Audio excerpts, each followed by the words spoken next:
Hi, everyone. I'm Greg Lambert, editor of the LVN newsletter, and this month we are shining the spotlight on Basil Federchenko, Senior Manager, Legal Project Management Consulting at Perkins Coie, and also an LVN member and sitting member on the LVN Extended Committee. So, Basil, thank you very much for talking with me today.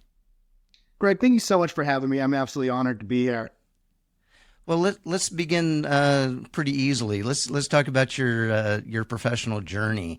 Again, most people we've talked to in LVN didn't plan on ending up where they ended up. So, can you talk us a little bit how you entered this field of work? Sure. So I entered the profession as many do, as I was a practicing lawyer for a few years.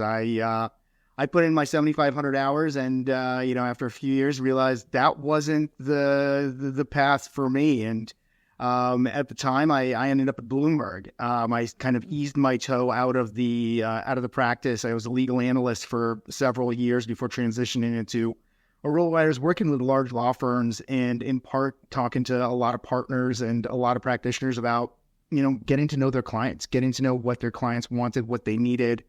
And really kind of helping the sell side understand the buy side.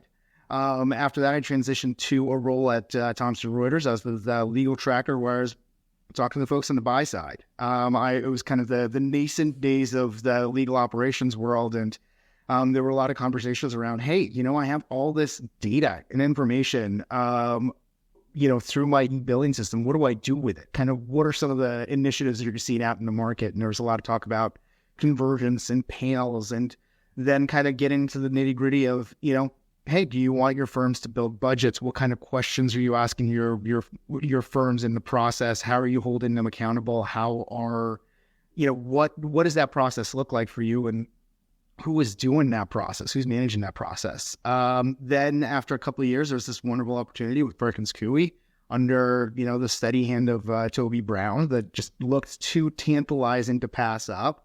Was an opportunity to really kind of put the rubber on the road and really implement a lot of the things that I've been talking to clients about. Really kind of, focus on being that really strong partner for the client to, make sure that they're getting the value that they want to see out of a law firm as they're working together.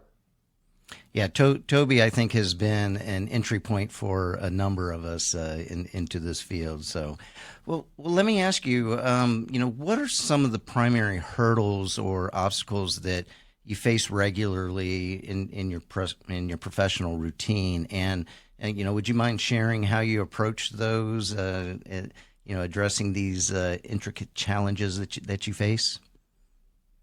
Sure. So, I mean, one of the challenges that I think we all face as kind of an evolving role is scalability and yet customization. Those two are all often, there's a tension a little bit between the two. As we kind of evangelize legal project management across the firm, there's more and more need for this service, and more of the partners that we support, more and more of the clients that we support find value in the services that we're providing. And as much as we're growing, that presents the next challenge of, well, we don't want to just provide cookie cutter services, but at the same time, the less cookie cutter the service becomes, the more time intensive it gets. And so it kind of creates this tension of, what can you do with the people that you have, and how do you serve those best with the resources that are at hand? It's one where, we're looking at technology, we're looking at, kind of some standard offerings, some baseline practices that we're implementing. But, dovetail that with the more we get to know our clients and the more we get to understand what they actually need, the more customized the service needs to become.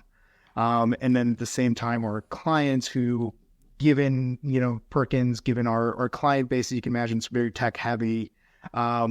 Clients like to move fast. They break things, and we're sometimes left in a position where we're the ones who are piecing things back together, and trying to kind of figure out, well, the client just rearranged their entire taxonomy of the legal department, or there's been a huge shift, in-house, and how do we react? So those are kind of some of the more frequent challenges that we run into. But try to overcome them and put the best foot forward and just make the next right decision. Yeah. Well, I don't want to leave it at challenges. So let's flip the question on you here and talk about, what's one of the aspects that you find really rewarding in this line of work?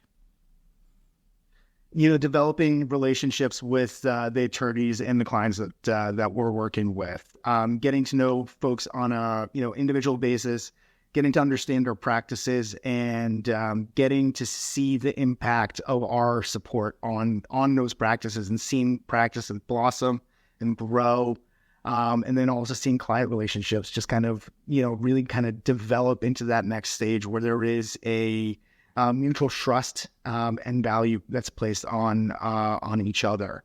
Those are certainly some of the most rewarding pieces of it.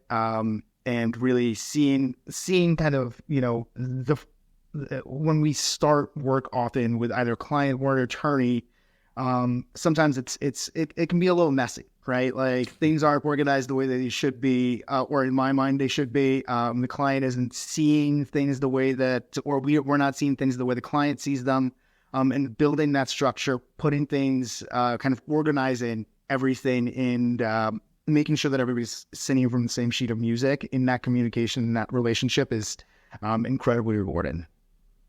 Well, I think I can see the answer to this upcoming question, but I'm going to ask it anyway. So beyond your professional pursuits, what hobbies or activities do you enjoy that contribute to your overall, well-being and mindset that enables you to go to work each day? The running bibs are good, definitely showing my hand there. I've actually transitioned into racing bikes recently. And that's been kind of the go-to hobby. Very similar kind of reward and endorphin kind of structure as running, but much better toys. It's a lot easier to get excited about a new bike than a new pair of running shoes. And the Seattle cycling community has been wonderful and welcoming, and great to just develop relationships and get to know more people and engage in something fun every weekend too.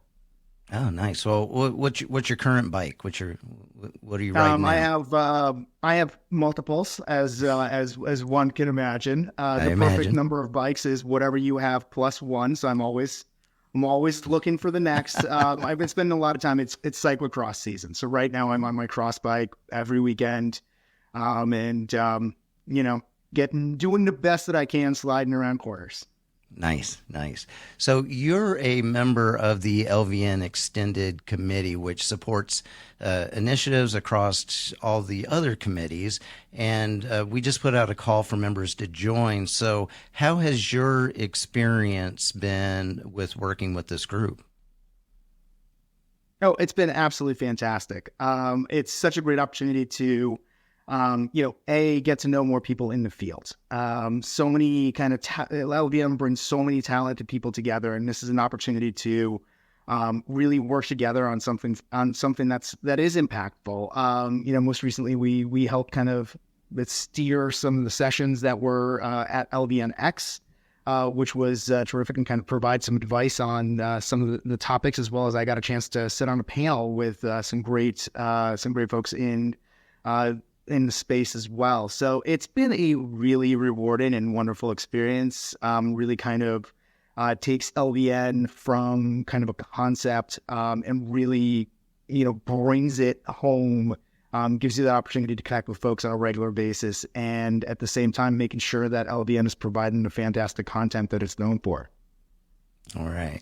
Well, thanks for the update on the extended committee. So Basil Federchenko from Perkins Coie. So thank you very much for letting us shine the LVN spotlight on you this month. Thanks. Greg, thank you so much for having me. Really appreciate you.